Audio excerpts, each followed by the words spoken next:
ചൂടാക്കാൻ സ്റ്റൗവിൽ വെച്ച വെള്ളത്തിലും വെള്ളം സൂക്ഷിച്ച പ്ലാസ്റ്റിക് ബാരലിലും ലാർവയും വണ്ടും പുഴുവും കണ്ടെത്തിയതിനെ തുടർന്ന് മുനീശ്വരൻ കോവിലിന് മുന്നിലെ സി സുലോചനയുടെ പേരിലുള്ള മിൽമ ബൂത്ത് കണ്ണൂർ കോർപ്പറേഷൻ ആരോഗ്യ വിഭാഗം അടച്ചുപൂട്ടിച്ചു. ഇന്ന് രാവിലെ നടത്തിയ ഹോട്ടൽ ഇൻസ്പെക്ഷനിലാണ് നടപടി ഉണ്ടായത്.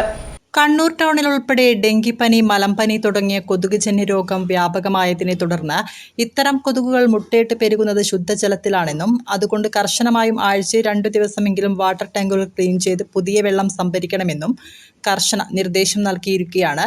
മിൽമ ബൂത്തിൽ നടത്തിയ പരിശോധനയിൽ മലിനമായ ജലം പാചകാവശ്യത്തിന് ഉപയോഗിക്കുന്ന കണ്ടെത്തിയത്. ഹോട്ടലുകൾ, ലോഡ്ജുകൾ, ആശുപത്രികൾ എന്നിവിടങ്ങളിലും ഇന്നലെ ആരോഗ്യ വിഭാഗം വാട്ടർ ടാങ്കുകളിൽ പരിശോധന നടത്തി. ചിലയിടങ്ങളിൽ വാട്ടർ ടാങ്ക് ക്ലീൻ ചെയ്യാത്ത നിലയിലും വാട്ടർ ടാങ്കുകൾ മൂടിവെക്കാത്ത നിലയിലും കണ്ടെത്തി.